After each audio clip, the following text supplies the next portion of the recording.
আমার লাইফে first vote. আমি অনেক এক্সাইটেড ছিলাম এবং এটা আমার মনে হয় বাংলাদেশের নাগরিক হিসেবে এটা আমাদের অধিকার যে আমরা ভোট দিব ভোটের দিন।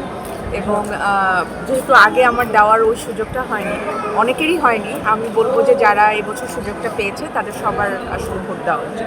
আমরা আমাদের ভোটটা দিব, বাকিটা তো আসলে আমাদের হাতে নেই। এবং এতটুকুই চাওয়া যে যার হাতেই আমাদের রাষ্ট্রটা আসুক, মানে রাষ্ট্রের প্রধান যেই হোক, তিনি যেন আপামর জনসাধারণের পাশে থাকে এবং যে বাজে এক্সপেরিয়েন্স আমাদের আগে পরে হয়েছে, আমি বলবো যে অনেক বছর ধরেই হয়েছে। আমার আগে হয়তো আমার আব্বু আম্মুর হয়েছে, তার আগে আমার দাদা দাদির হয়েছে। সব সময় কিন্তু এমন না যে সব সময় ভালো এক্সপেরিয়েন্স ছিল।